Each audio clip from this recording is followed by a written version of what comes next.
Welcome back to WNST, Towson, Baltimore, and Baltimore Positive Now.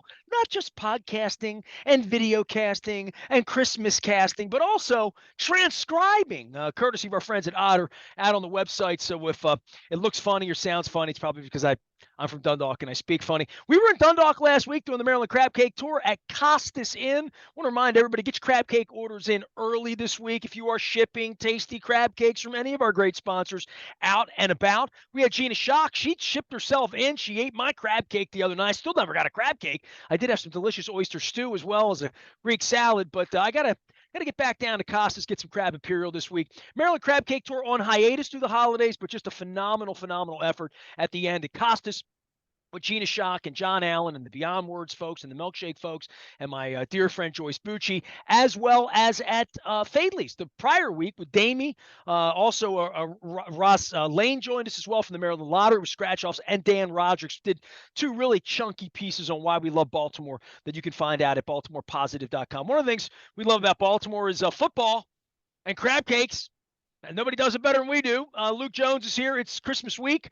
Christmas Eve, if you are shipping those crab cakes from Fadley's or Costas or Conrad's or Pappas or any of our great sponsors out to the world. A lot of folks get crab cakes on Christmas Eve. Luke, are these going to be happy crab cakes? Or are they going to be like that dry ham from 77 after Ghost to the Post? I'm asking.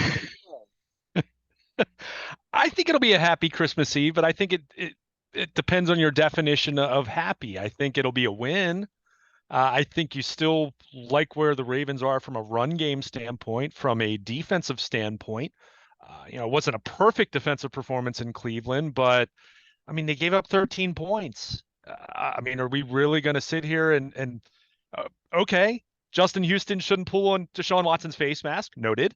Okay, the Browns ran the ball on the Ravens better than anyone had since the Browns played them back in week 7, but it's not as though they gashed them. It was, hey, they got a lead because the Ravens defense couldn't be perfect and the Ravens offense couldn't get out of its own way. And then the Browns just kind of leaned into their running game, and Nick Chubb, news flash, is pretty good. So if you give them a lead and they have a chance to run the ball and kind of control the clock in that way, then they were able to do it. So, I mean, there's not a whole lot to say about the defense from Saturday's game that doesn't pertain to the health of Marcus Peters and the health of Calais Campbell, really. I think for me, and I put this up on Twitter, and I got some obtuse replies to it, but we saw Kyle Hamilton being targeted a lot early in that football game. And I made mention that as good as this Ravens defense can be, and this is a good defense, I'm not ready to say it's a great defense.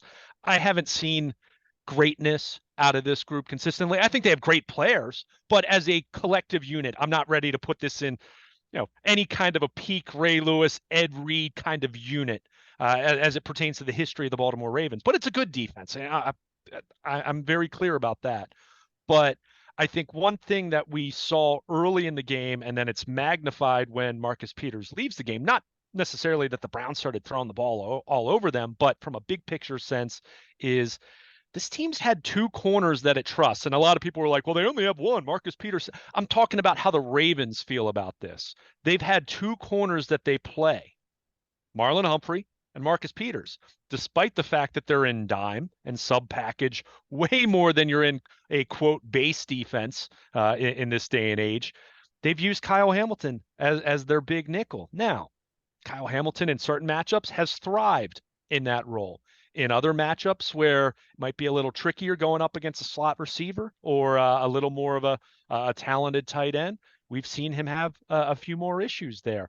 My point is, it's really difficult to continue to play really good defense when you have so little depth at corner, and then that's magnified when Marcus Peters leaves the game with a calf injury. And hey, we all saw the clip of him limping noticeably on the sideline, and obviously he didn't return. So, calf injuries are tricky, especially for a defensive back. You hope there's a positive update this week. You hope he's at least ready for, let's say, week 18. If he can be ready for Cincinnati, if he has to miss some time here, you hope it's only a couple weeks. But that is not good news, because let's face it, we've seen Brandon Stevens and we've seen the rookie corners, and I mean it hasn't gone well when they've had any other corners on the field other than Marlon Humphrey.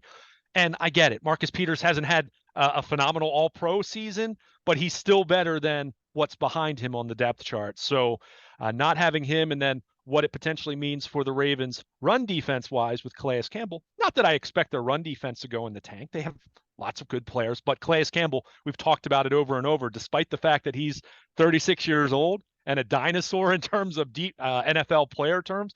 He's had a really good season. So seeing him with the knee, I know he was wearing a brace after the game in the post-game locker room. Again, fingers crossed on that. I saw some speculation that it's a MCL, which usually that's not a terribly long timetable as far as a return, but certainly you don't want Calais Campbell to be playing at less than 100%. So I mean, again, they gave up 13 points. There's not a whole lot to say about it. They gave up one long touchdown drive, and again, the Justin Houston face mask was just such a backbreaking development there. I mean, they would have gotten them off the field and probably had good field position at that point. But Cleveland put together a drive. Deshaun Watson wasn't great. He was better than he had been the previous 2 weeks, but still not pushing the ball down the field a whole lot.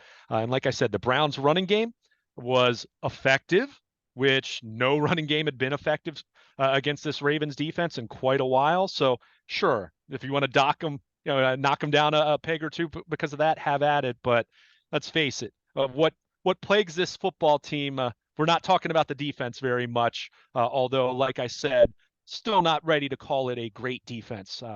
Considering some of the performances we've seen over these last several weeks haven't exactly come against flashy top 5 kind of caliber offenses, if we're being honest. I guess it's the time of year when you start beating up the Costa about the bad things and probably not cheering enough about the good things in Roquan Smith. And you and I alluded to this earlier, where this franchise will be at the end of this for injured players, older players, rent a player. They have a few of those, right? And where the step up is for any number of the next level of whatever Tyus Bowser became, let alone Matt Judon or Zadarius Smith or whatever, but these second, third, fourth year guys where you say, where are we with Devin Duvernay? Where are we with Brandon Stevens? Where are we with Ben Cleveland? Where are we with, just go through the list of these guys. The defensive line has been the one place that maybe they could play a week or 2 or 3 without Calais Campbell. Maybe he makes his triumphant return in Nashville on January the 14th and is perfectly fine and awesome. And same thing with Peters, right? Like if they beat Atlanta this week and a couple things happen, they make the playoffs. We've talked about these scenarios, right? And if that happens and you're just content to say, let's rest everybody and go on the road with healthy everybody on January 14th and treat Pittsburgh and Cincinnati like what they are, meaningless games at that point if you're just going to be a wild card team and you can't win the division, right? Or you feel like you can't win the division, whatever it would be. But to me, the defensive line's the one place where like they have a little bit of depth. The backside, I don't think so. You know what I mean? And especially unless you're getting a snowy night in Buffalo or a snowy night. And I still think about all of this, right? Like, I mean, sure, Patrick Mahomes wakes up with the flu like Billy Joel did the other day, right? Like it happens, right?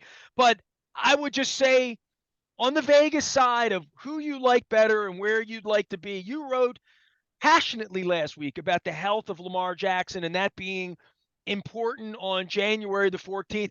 Dude, if they beat the Falcons this week and they backdoor themselves in and Christmas morning they are a playoff team, man, I would back everything down on all of this and try to go win in Nashville and level it because that's what's going to happen, right? Try to be the 5 seed, right? I mean, that's their scenario.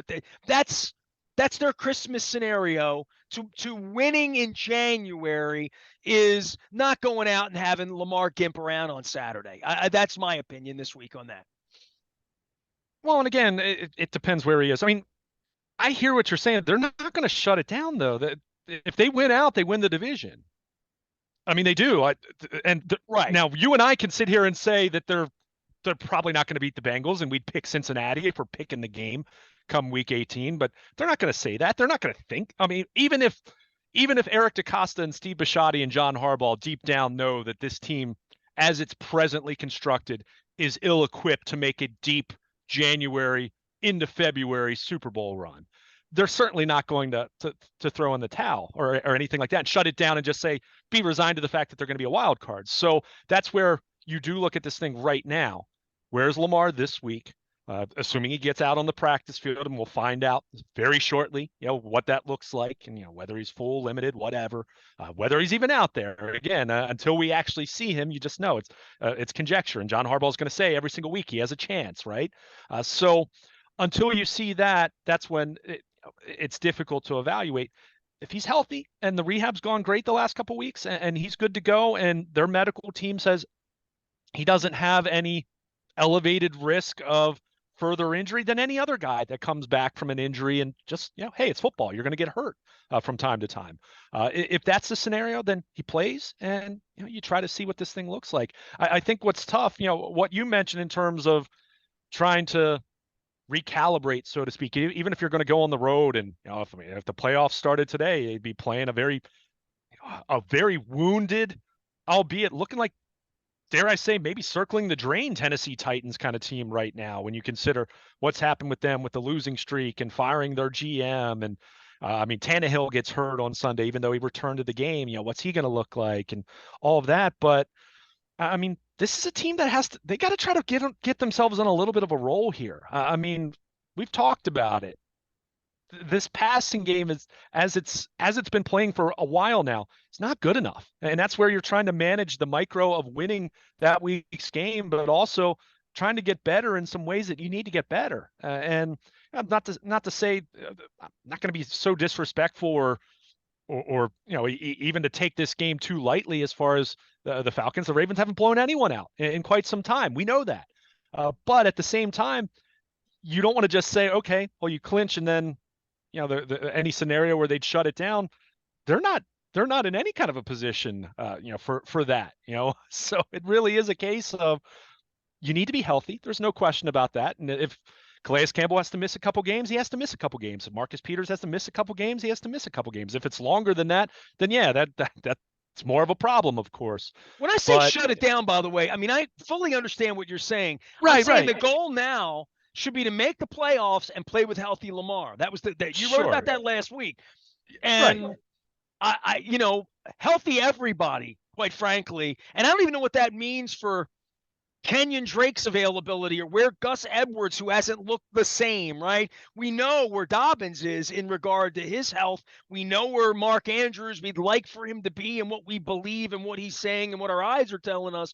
I think the wear and tear is as big an issue on them, and what this road grader of Pittsburgh and Cincinnati is going to look like out in the cold, and Atlanta this week in the cold, what all this is going to look like for them, and how that, because these other teams look a little more spry. I've watched everybody play this weekend, and I'm like, Bengals look like it's week 6 and they're ready for a cat fight. No, although I would say, Trey Hendrickson's missed time. Hubbard left the game on Sunday. The Bengals, they've had some guys banged up here and there. They're arguably their best defensive player, DJ Reader, their nose tackle. Ravens didn't see him back in week 5. He's back now. So they also got their ass kicked for a half too by Tampa. So let's put that out there too. Sure. As well as they played in the second half, and as terrible as the Buccaneers were in the second half, that first half was a different story. My high school buddies who are all Ravens fans, a few of them were even texting, "Hey, if Cincinnati loses today, this eases the sting of what happened on Saturday." Well, then from that moment on, Cincinnati played better and the Bucs fell apart. So, but your point, I hear exactly what you're saying, and again, if Lamar comes back, whether it's this week after that, following week, and he's not right, and he's playing at less than 100%, we'll watch the games, we'll see how it plays out, but they're clearly no chance of doing anything special at that point if he's not right physically. If he's right, and if he looks close to 100% or as close as you can be this late in the season, to your point, everyone's banged up. Even Cincinnati, as you said, looks spry. They have guys that are banged up. It's the nature of the National Football League in mid-December as you're getting closer and closer to January. It's why we talk about the teams that are the healthiest having the best chance to make a run. Cincinnati stayed very healthy last year. The Rams stayed extremely healthy last year. The Rams have been the opposite of that this year, and we see how terrible they've been. I mean, they have Baker Mayfield playing quarterback for them at this point. That's just where they are. But if you're the Ravens, if you get Lamar back healthy, got to take care of business these next couple weeks. There's no question about that. And let's face it, they're playing at home. They're playing teams that are worse than them. Now how much worse? Again, that's up for debate. And we've talked about the struggles of the offense and what that's meant in some of these games that have been closer than people would have expected a month or two ago. But it all starts with getting Lamar back, and you hope Marcus Peters and Calais Campbell aren't going to be out too long here. Hope for the best. We'll try to see if we get any kind of a semblance of an update from John Harbaugh this week in terms of what that will mean. But it's a week-to-week it's always a week-to-week thing, but you get to this point in the season, it truly is week-to-week where win, and you're looking for two of those other AFC East teams, non-Buffalo AFC East teams to lose. And if you do that, hey, it's a Merry Christmas on Sunday when you wake up and you've clinched a playoff spot, and then you're in a position where, regardless of what Cincinnati does, you beat Pittsburgh, you've got an AFC North Championship game in Week 18, which I would assume will be flexed to prime time if it plays out that way. So, there's still a lot to play for. As lousy as it's felt, as lousy as Saturday was. I mean, that was as lousy as a Ravens game has felt in quite some And time. that Panthers game stuff. They played some stinky games. Oh, that sure. You felt like they were going to win because Lamar was Right. on the field, and you're like, at some point he'll do something special and they'll win, and they did. Yeah. They won a lot of ugly games, and they won a lot of games where on Monday were like no style points. There was this wrong and there was that wrong. Well, okay. The thing that's wrong right now with the Ravens is the Bills are really good. The Bengals are really good. The Chiefs are that's really what's wrong with the Ravens to me right now, in that I never thought they were that great. 9-5 is, pretty gaudy for what they are. I don't know whether that's going to end at 9-8 or whether that's going to end at 11-5. I don't know where this is going to end, but I know what team they are. And I know what they're capable of doing and what they've looked impotent at doing for 15 weeks now, right? Like literally, we're into this. They are what they are, but a diminished version of that with Calais Campbell and with Peters, probably not so great this week. The fact you think they're going to roll the ball out on Christmas Eve and it's going to be sleepy and they're going to beat this rookie quarterback and they're going to stop this running back who's been pretty decent and the offensive line that's been pretty decent at moving the ball. I don't know, but I when I look at the bigger picture for them, I just don't think they have enough talent, man. You know what I mean? Even with Roquan Smith, and I think they made their defense measurably better over the last 5 or 6 weeks, and I think the outcome is there for that, right? But style points, we don't need any style points. I just don't think they're going to be able to beat good teams, to your point, without being able to throw the football. Unless the weather conditions, the right storm blows in and it becomes about Justin Tucker. I don't know how that could happen, but or it just becomes about just running the ball where the forward pass is outlawed. They get into a Canton Bulldogs game here, right? Exactly. And we've said it over and over again. We'll continue to say it because this discussion's not going anywhere.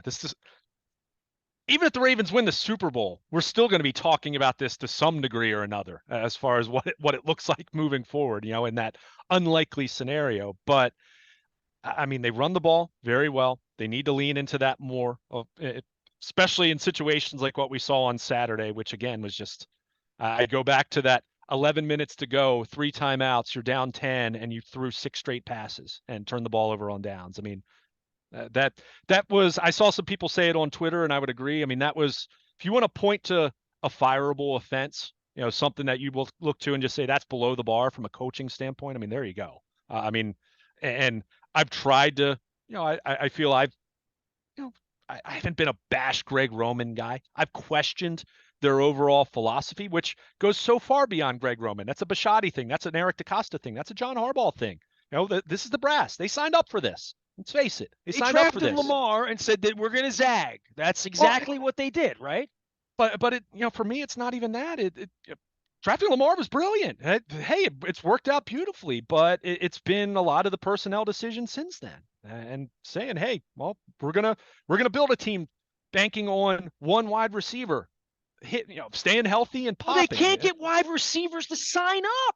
Dude, they drafted this kid from Florida that was bunkies with their quarterback, and he hated the offense, right? Because Well, it's me, me, me, me, me. This is not a me, me offense if you're a wide receiver. You're going to get Willie Snead. You're going to get a 100-year-old Deshaun Jackson who just wants back in the league. Deshaun yeah, Jackson would have never wanted a part of this offense when he had legs. Like, literally, he didn't sure. get the ball enough.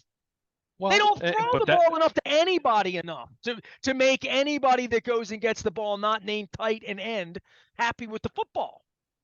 well, then they have to look at their philosophy because this this is where we look at this thing starting with 2019. I'm not talking the end of 18. That was Lamar as a rookie, Flacco was hurt, Marty Morningwig was a coordinator. I think as that offense went, it was clear that specific whatever that 7-game run was had a shelf life to it. It's promoting Greg Roman, doing what they've done, seeing an extraordinary 2019 offense, which set records and best point differential in the NFL since the 2007 Patriots, 14-2, all that. And they got shocked in the divisional round. The problem is not that you expected them to be that extraordinary every single year, but I think lots of people were thinking, okay, they're probably not going to continue to run the ball at this extraordinary level of efficiency. Lamar, as he gets older, it won't be quite as fast, and not even talking about the injury scenario, just the scenario of as you get older, you're not quite as fast. So it was always, to me, there was always an expectation that this thing needed to continue to evolve. And the passing game, not that you're going to necessarily throw it a ton. Again, very few people said anything like that. And I feel like that's a disingenuous argument that people try to make to defend the Ravens and say, well, they're not built to throw 45 times. That's not what we're saying here. We're saying that the passing game needs to continue to be really efficient and good. And how do you do that? Well, probably means you need better receivers and better, a bigger commitment to it. But that's not the way they've gone. They drafted Marquise Brown, great. Then 2 years later, they drafted Rashad Bateman, and you're thinking, wow, they've got 2 first-round wide receivers, but then they trade the first one, and then they didn't replace him. So, you just kind of look at the thing, and to your point, there's not enough talent from a pass-catching standpoint. They drafted Isaiah Likely, and hey, he's shown some nice flashes, but he was a 4th-round pick, and it's not as though this has turned into Mark Andrews part 2. They've got one standout pass catching target on this roster, and he's a tight end. Beyond that, who is any defense worth its salt? Who are they worried about other than Mark Andrews in terms of pass catching targets? No one. I mean, it's just the truth. And So, Lamar can't throw it to himself. well, right, exactly. But still, this comes back to the philosophy and say, okay, well, because some people have said, well, Lamar doesn't like throwing he likes throwing the tight ends more, or Greg Roman's not going to use the. Well, then you need to reevaluate the entire thing, because I don't see something that's continuing to progress and grow. I see something that at best is stagnant and at worst is moving in the wrong direction. John Harbaugh likes to say this a lot. He attributes it to Bo Schembechler. I'm sure other people have said it because I've heard it in a variety of forums. But you're either getting better or you're getting worse. You're not staying the same. Well, it feels like this Ravens offense certainly isn't getting better. Maybe it's staying the same at best, because they still do run the ball very well, or they have the last few weeks since getting Dobbins and Edwards back. But otherwise, feels like it's moving in the wrong direction. And boy, that's a unsettling proposition when you're talking about a pending free agent franchise quarterback who you've got to figure out, whether it's a long-term deal, whether it's tag him for another year. Where is he in this thing? How's he feeling about Greg Roman? I mean, or whether his value and your value align. sure. I mean, I think we're starting to get to that point where they're like, maybe you're not a 50 million. I mean, we can't win with you as it is. How are we going to give you $50 million and find players to put around you that can make this work? Yeah, And literally, and the I hear money they you. have out to Stanley, the money they have out to Humphrey, the notion of Roquan, just like all of this, right? I mean, they paid Andrews, right? Paid Andrews to be more productive than he's been, quite frankly, right? Or it's certainly not in this offense. Man, it's they're gonna get carved up by you and me in the offseason if this ends 10-7 and a bad beat in the first round of the playoffs. Like literally, right? Like this. And I'm telling you what, if I'm if I'm starting to write it number 2 pencil right now or get an outline together, I can tell you it's, call me January 15th and tell me where we are, and I'm going to tell you probably not still playing football. Yeah, well, and that's where you look at this thing, and you know, I don't know how you don't make a change, and I think it, whether it's all his fault or not, and I don't think it is because I think you knew what he was. I think it starts with Greg Roman, and I think you have to find out. I was talking about this with Dennis Kolatzis last week. You have to find out before you are willing and at a point where you're going to commit lucrative long-term contract extension to Lamar Jackson. I need to see another coordinator to see what this can look like, and I need to see a more legitimate wide receiver core at this point. I do. That doesn't mean you have to go out and get the best wide receiver in the NFL, but because I'm not saying that that's simple to do. But you've got to have more there because you have to find out. Because if this is truly all it is, and the Ravens might privately tell you that this is what they feel is best for Lamar, if that's truly all it is, and you're seeing what this is becoming, then it's not going to be good enough. It's just not. Hey, I don't want to interrupt you, but let me jump in on this because we're going long form here today. Coach Trotz and I got together a couple weeks ago, and he was talking about in his position to get a gig, another gig in the NHL. He wants to go someplace where he can win. And in defining that, right? In baseball, you would say there are places where there's no money, right? You can't win there, or it's going to be really hard. The NBA, obviously, the Wizards are under fire again. Like you can't win there without this or that. In the NFL, where Shanahan takes pudding and makes it soup, and you know what I mean, on a third string quarterback, and they have enough at other talent positions, and it's the system, and like all of that. And in this league where everybody has the same amount of money, same amount of draft picks and all that, one thing that's really interesting is I remember going back to when Green Bay recruited Reggie White, right? They couldn't get black players. They couldn't get players. They couldn't get any players in Green Bay. The weather, like all of that. We can't get them to play there. And some of that may be true for Florida kids playing in colder conditions. We put a dome up in Minnesota and in Detroit to keep them toasty and for the fans as well. I would say the recruitment part of the NFL, I don't think maybe the Bengals for a long time would have trouble getting players because their ownership was cheap, or maybe you don't want to play in a certain place like Cleveland if Hugh Jackson's there and you're 1-15, if you're a bad franchise. But as a recruitment tool in the NFL, there are very few places players won't go and play for the most amount of money, right? Like for the most part, taxes aside, for Lamar, maybe in Tampa, in a Florida situation, there's a financial thing. But I would tell you that in this or any other offseason, and this is the unspoken thing, they're never going to get a wide. I'm having an offseason conversation. I haven't said this in 4 months, right? We talk about this in the offseason. But you act like Lamar's just going to bring wide receivers in because he's boys. Dude, his boy rolled out, wanted out, got out. God bless him in Arizona, whatever he's getting out there, and now they're quarterback, like the whole deal. But this is and I bring this back to Coach Trotz because I am full circle on these conversations, even though sometimes it sounds like I'm meandering. Coach Trotz would have loved to have had him in Winnipeg, right? I mean, he's from that part of the world. They have enough talent. It would have been an unbelievable thing. It'd give him a lot of money, which he's already gotten once, right? How's he recruiting in Winnipeg? Canadian dollar, right, is a problem. I mean, there's a lot of problems, right? Mm-hmm. How's Greg Roman and Eric DeCosta and John Harbaugh, George Kakina, how are they going recruiting a wide receiver? I mean, I'm going back 5 years to Antonio Brown, Des Bryant, Odell Beckham. And we're just going through all these really talented 100, 120 reception a year. Give me the ball, 14 catches for 138 yards and 2 touchdowns every week. They're my fantasy player before we could really gamble and get the juice on the juice right now, right?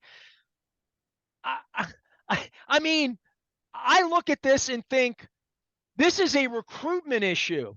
In the same way that it sounds lovely for Barry Trotz to go to Winnipeg for everybody except Barry Trotz in the offseason when he's trying to get the star forward and just you might as well be recruiting at Towson for kids that are going to go to Duke. You know what I mean? Like, it's just not. And that's what this has smelled to me like for 5 years. No one has said it. They have to draft their guy until they draft their guy, and the kid comes in and says, my name's Hollywood, dog. My name's not Pasadena. I'm not Inglewood. I'm Hollywood. Give me the ball. And if you don't give me the ball, I'm going to leave. And I mean, I like my boy and all, but I need the ball. And that's the league, man. Am I wrong? Do you think Stephon Diggs was thrilled when he got traded to the Buffalo Bills? Josh Allen, 2 years into his career, much of what people have said about Lamar Jackson, forget about that. Josh Allen was regarded in a way lower, there was way lower regard for Josh Allen 2 years into his NFL career compared to Lamar.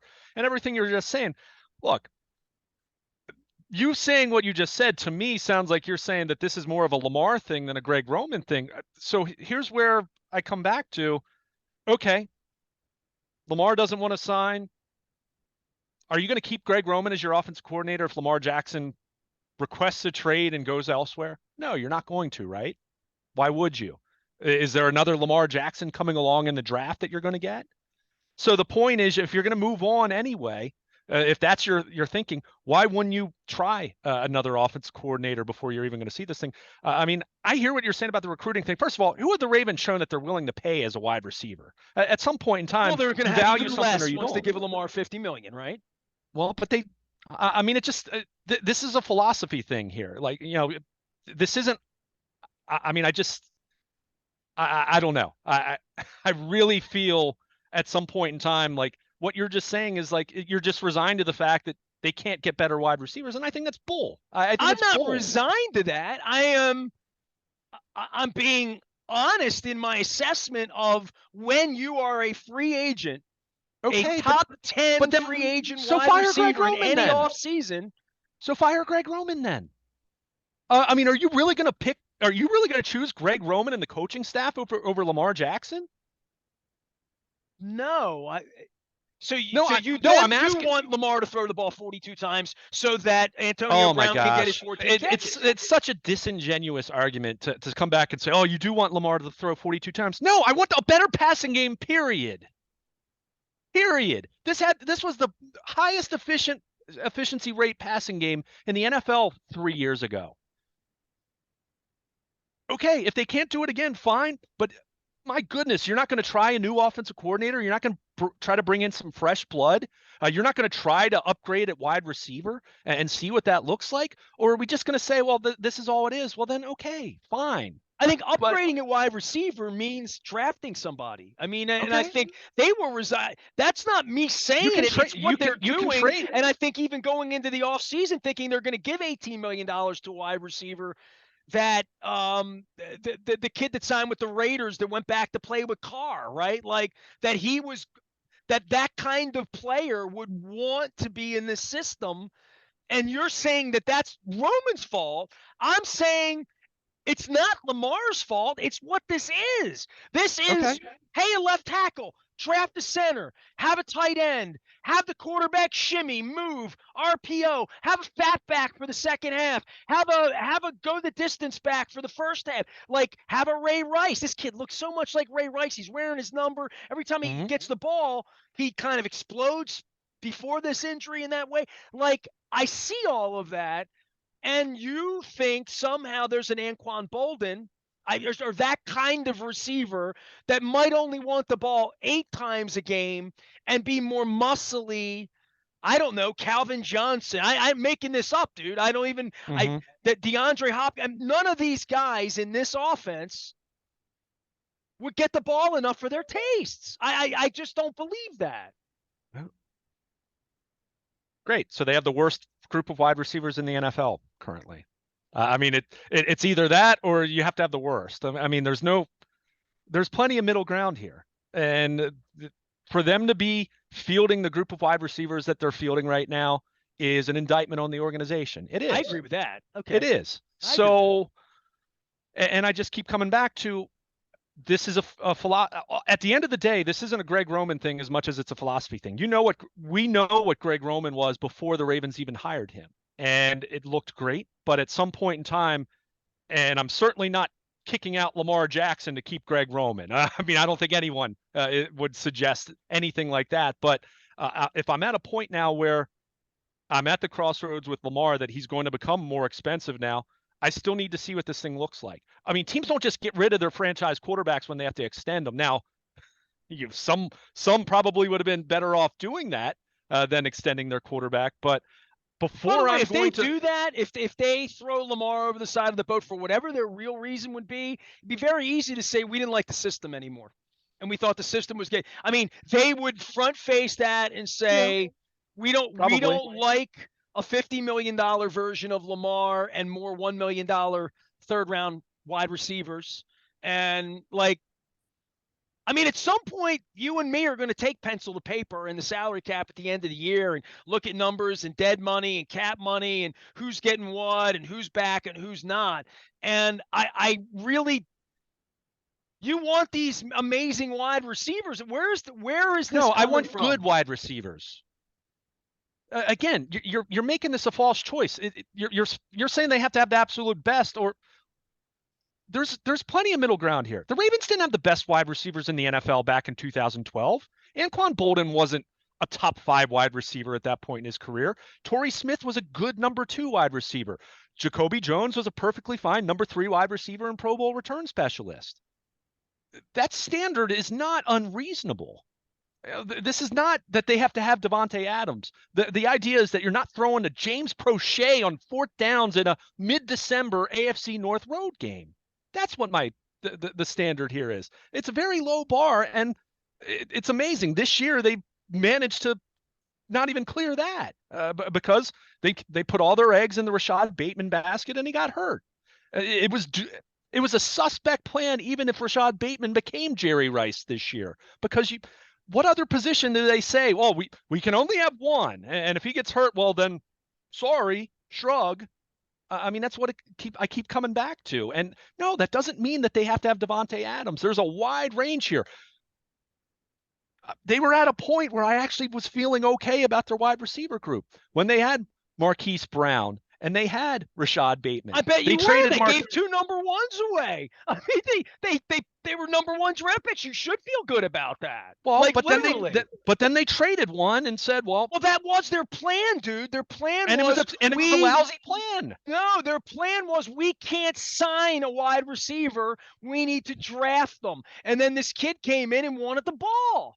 And they're like, all right, well, maybe we need a center. I mean, that's literally what they did. They weren't counting on the running back ripping his knee up either, by the way, right? I mean, we're now that was last year. 2 seasons into that. We're 2 seasons into the left tackle, ripping his leg up, right? Like, so there have been a lot of things here that haven't gone to plan, right?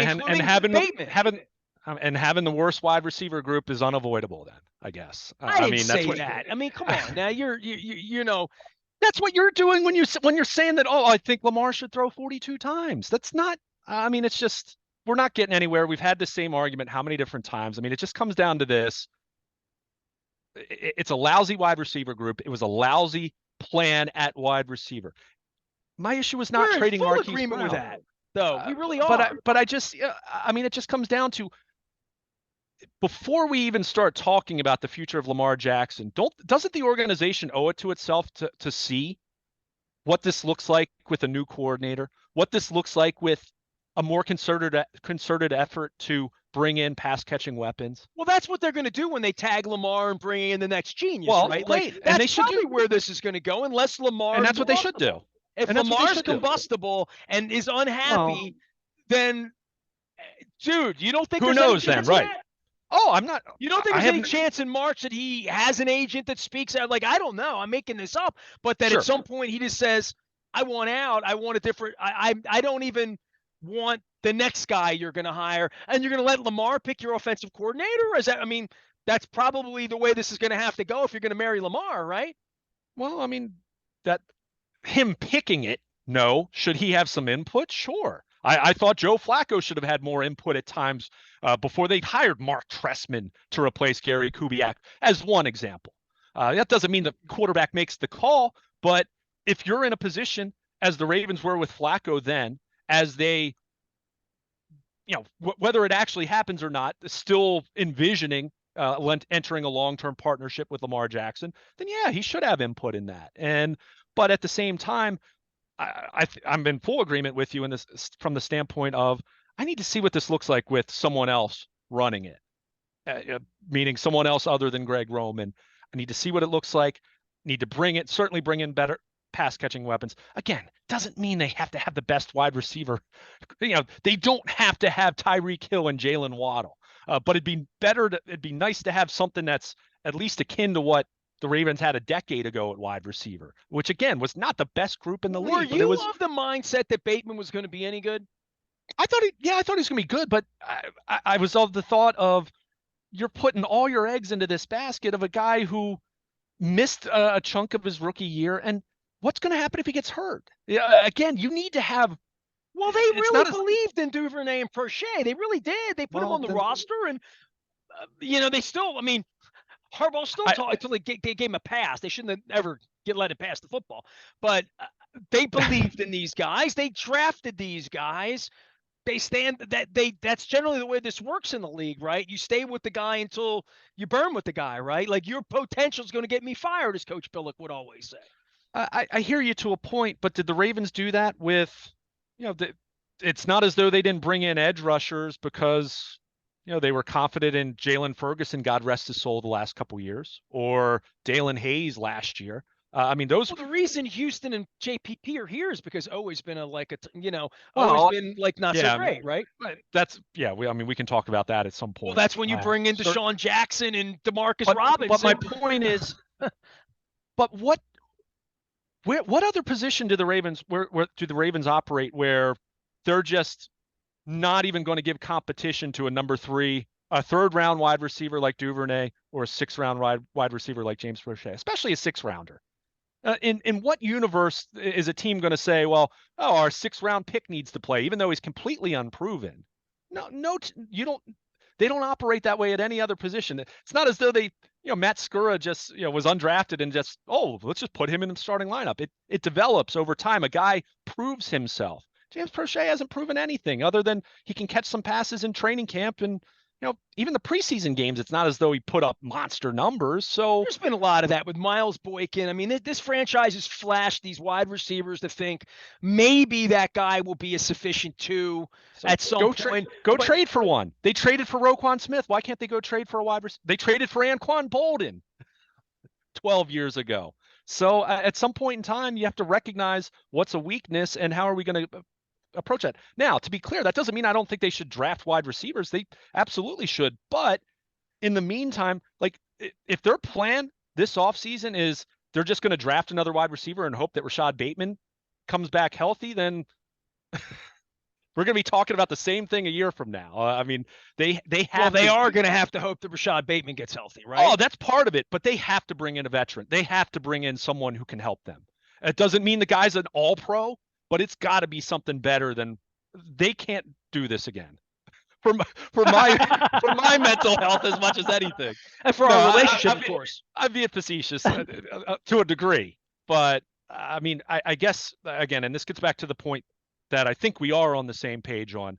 I think I find it very difficult, regardless of what happens, unless we see a miracle Joe Flacco like postseason run from Lamar Jackson here, which again, he's not throwing to Anquan Bolden, Torrey Smith, and Dennis Pitta and Jacoby Jones. So how feasible is that for Lamar, especially coming off of an injury? But assuming that scenario doesn't play out, I think you have to make a change, a coordinator, and I think you've got to upgrade. You've got to find a way to upgrade your pass catching talent. Again, that doesn't mean they're going to be best in the league. Doesn't mean I want them to start throwing it 50 times, but we've got to see what this looks like, because before you're going to enter into a long-term contract, and look, Lamar Jackson might be fine with that, with that set of circumstances as well, and say, look, yeah, I want to see what this looks like, and I'll play on the tag because I'm not sure either. He might privately be saying that to them too. And if that's the case, bring in a new coordinator, upgrade the talent at wide receiver, and let's see what this looks like. And to be clear, that doesn't mean you're not going to still be more of a run first team. And of course, that's going to be a big part of what you do. But again, you have to be more efficient passing. It's not as though you just, people who keep trying to diminish the passing game, it's not as though you look at your defense and say, well, we're going to be a great run defense. And well, our pass defense, we'll stop the run. Well, at some point in time, you have to be able to do both, right? Inevitably, teams, we've seen it. We've seen how this has played out. Teams that have been able to, especially come January, neutralize, not shut down, but neutralize their running game. And then it becomes more of a, hey, can you make enough plays in the passing game? Buffalo did a great job of neutralizing their running game 2 years ago in January. And then we saw what it looked like. They lost, and they only scored 3 points. So, we'll see how it plays out. And again, I mean, so much of what we're talking about, it's not going to pertain to what we see Saturday against Atlanta. I think we're going to see probably another slog, for lack of a better term, but I do expect them to win. I think they can do the same thing to Pittsburgh as what they did in Pittsburgh a week ago. So, we'll see how it plays out after that. But, after these next 2 games, the competition, they're going to be playing the big boys, starting with Cincinnati, and depending on their draw, maybe the wild card round will be a little more manageable if you are the wild card and you're going to Tennessee, or who knows, maybe Jacksonville with the way they're looking. Jaguars are looking good, by the way, but Kansas City and Buffalo are looming, and Cincinnati is looming in Week 18. So we'll have to see how it plays out. But exhale, you and I. We've argued. It's Christmas, man. I mean, I've got eggnog here in my cup, my my Royal Farms, and right. I mean, I'm down. And to be clear, I still think from a big picture standpoint, you and I are closer to being on the same page than it might sound for anyone listening to us and hearing us starting to. I mean, I feel like I'm going to be writing tombs about this in the offseason at columnists, because I think this is going to be an interesting offseason if they don't win the Super Bowl. Right now, I'm thinking they're not going to win the Super Bowl. It's always interesting, but it's more interesting than ever how far we are into this with Harbaugh and DaCosta and drafts and results and money and contract time and just the strangeness of the offense in general. I mean, they have zagged when everybody else has zigged. It's been pretty good, but it hasn't been good enough. And what else will it take that it doesn't have, that it needs, other than good health? I mean, there's a whole part of this when the book's written and Harbaugh and DaCosta are on their farm, they'll look back at all of this and say, everybody got hurt. For 2 years, everybody got hurt. We put all the money in the left tackle, unreliable. Maybe when he's there, he's great, but he's not. The quarterback, same thing. He runs into linebackers. By week 12, he's beaten up. No wide receivers wanted to sign here. The offensive coordinator tried to make everything really basic and vanilla because, we didn't have players that could function in that concept because we had third-string guys in there to begin with that didn't know where to line up. So, I think that there might be more of that story that's the real story than we weren't good enough, or Greg Roman stinks, or Lamar's no good, or they didn't have enough depth, or they didn't draft. I mean, it's all of that to me, but all of that plays out over the next 3 hours of football where, look, man, this is why they play. It's Christmas week. They're 9-5. They're trying to get their quarterback healthy. There should be no excuse as to why they can't go out on the field and compete with the Cincinnati Bengals, except right now they don't look good enough to do it. The eyeball test says they don't look good enough to do it. I mean, can they compete with them? Sure. Can they beat them? That's where I really have my doubts at this point in time. But just one final thought. You mentioned Greg Roman. For me, it's the chicken or the egg thing. You mentioned, well, they can't do more than what they've been doing scheme-wise because they lack the talent, or is it the other way around that, bring in some better talent and see what this looks like? I think I agree. All of those things have played a part. It's never just one thing. Let's be very clear about that. But as things stand, as we're the week of Christmas, it's looking more and more difficult for me to envision Greg Roman being the offensive coordinator in 2023. I think at a minimum, you've got to bring in a fresh set of eyes and a fresh brain to kind of look at what they have. I mean, they've got a generational talent, a special talent at quarterback. See if someone else. I mean, if Greg Roman was going to take the Stanford job, which he didn't get, then they were going to have to make that change anyway. Dude, I you and I think could go point counterpoint all day, but Greg Roman would be a freaking genius if Ronnie Stanley played every snap the last 2 years. Hollywood Brown maybe. didn't want to get out. And if Dobbins didn't blow his knee out, and if Gus Edwards didn't blow his knee out, and down the line. I mean, just go down the line of what the Costas tried to put on the field. And I'm not making excuses for him because nobody sold me out quite the way Eric DeCosta has in recent days. As I sit with my face pressed to the glass and I can't go to games and ask questions anymore. And he pretends he's never met me before. That's fine. But I'm not here to defend DaCosta. But I would say, like, 2 years ago, he did not think for a moment in this system that Stanley would be hurt, that Hollywood Brown would want out as quickly as he did, that this was the complementary idea he had conceptually for how to make an offense work, that they were going to build this with old fart offensive linemen, which they've been trying to do for 3 or 4 years now, right? That's what they want, veteran old fart, cheaper offensive linemen, not guys not named. Just go through the list. Jensen, go through all those guys, and they love Stanley, and that was their guy, right? But this Pat Ricard thing that they dreamed up and making him this power back to blow people up, and they didn't have a bad plan, dude. And when you lose Bateman and your other one opts out and your left tackle can't play half the time and your quarterback can't play after Thanksgiving, you get your ass kicked. I mean, like, if I'm really right, that's the column. You get your ass kicked when that happens, I think. Yeah. But at the same time, where does it go perfectly? Like what team has things go perfectly for them? Everything you said, I totally agree with for last year. Patrick That's why Mahomes played last week. Josh Allen played last week. Like, let's get, of course. Okay, so no, right, and that's this judgment on Greg Roman is not based on the last 2 weeks. It's again, as I wrote at BaltimorePositive.com, look at Lamar's numbers since week 4. I mean, his passing game's broken. It's broken. Period. It's broken. And we've seen it look decent for maybe a half here or a half there. Fourth, late in the Jacksonville game and second half of the Tampa Bay game. But you have to be able to throw the football in the NFL, and that doesn't mean I'll 45 argue with times you a game. next year about this. Okay. In the meantime, we'll argue next week. But in the meantime, Merry Christmas to you. And hey, as much as anyone hearing this segment thinks we're making it sound like the Ravens are the worst team in the league, far from it. They're pretty good. I'm not sure they're better than pretty good. That's what's disappointing at this point. But hey, we'll watch it play out. I don't think Greg Roman's going to ultimately survive this, so to speak. He's probably going to get too much blame than the amount of blame he does deserve. That's exact. Thank you. Make sure you point that out on his tombstone when he's out in Stanford getting paid. But that's the way it always is, though. I mean, any coach, Joe Flacco got kicked off the boat eventually. Chad Steele should be running to get me my press pass back after this segment because I have sat here and defended DaCosta, Harbaugh, and Greg Roman. I hear you. And like I said, fire the trainers. Maybe that's Harbaugh then. I don't know. Dude, Merry Christmas. Okay. Merry Christmas to you. Eat some cornbietes, get some eggnog, enjoy being Uncle Luke and Deacon Jones, and just don't head slap anybody at the church. All right. Don't do what the other Deacon Jones did. By the way, I'm going through a lot of best of stuff here this week, and you may hear some of that or see some of that stuff out.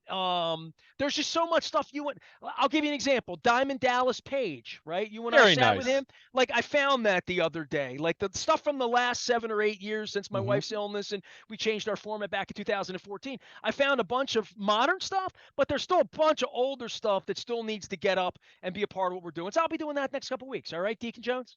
Sounds good. Merry Christmas, Happy New Year, and we'll reconvene. I'm sure having something to complain about as it pertains to the Falcons, but I do expect a win on Saturday. I think it'll be a Merry Christmas for the Ravens, even if all their problems aren't going to go away magically on Saturday. Look, man, it gives me a whole nother year to be wrong about everything next year. All right, so Luke Jones is here. He's Baltimore Luke. You can find him out in Owings Mills or find him on the interwebs or find him at his church with his family, hanging out, doing holiday things, hanging out with his beautiful niece and having a good time. We have great international visitors coming to us here as the man who saved my wife's life, Nielsen, and his wife, Franzi, are making their way over for the holidays. So we are going to be drinking some eggnog, eating some kielbasa and sauerkraut from Wise Markets.